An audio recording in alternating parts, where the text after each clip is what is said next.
రేవంత్ రెడ్డి రైతులను నట్టేట ముంచుతున్నారని నిజామాబాద్ ఎంపీ ధర్మపురి అరవింద్ మండిపడ్డారు. రైతు బంధు రుణమాఫీ పూర్తి చేయలేదన్నారు. సన్నవడ్లకు 500 రూపాయలు బోనస్ ఇస్తామని ఇప్పటికీ అందించలేదన్నారు.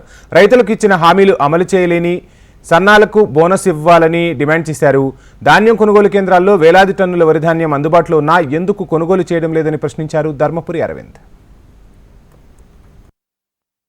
ఈ ప్రభుత్వం వచ్చి కూడా రైతుకు ఏమాత్రం లాభం కాదు, ఇంకింత నష్టమే అవుతున్నది. ఇవాళ మనం మీ ముందరనే రైతులతో మాట్లాడినాం.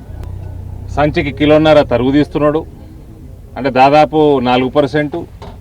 మళ్ళా రైస్ మిల్లుకు పోయినాక పరిస్థితి ఏందో తెలియదు, వాళ్ళు ఏం తీస్తారో తెలియదు. కాబట్టి అదే ప్రక్రియ కొనసాగుతున్నది. ఈ ప్రభుత్వంలో కూడా టీఆర్ఎస్ ప్రక్రియనే కొనసాగుతున్నది. రైతులకి ఏ గతి అయితే ఉండేనో అదే గతి ఇంకా కొనసాగుతున్నది. చాలా దురదృష్టకరం.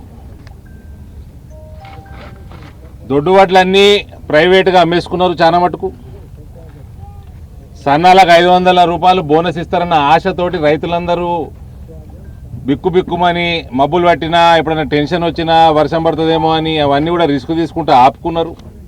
ఇయ్యాలటి వరకు బోనస్ ముచ్చట్లేదు. బోనస్ ఇమీడియట్గా రిలీజ్ చేయాల్సిందిగా మేము డిమాండ్ చేస్తూ ఉన్నాము.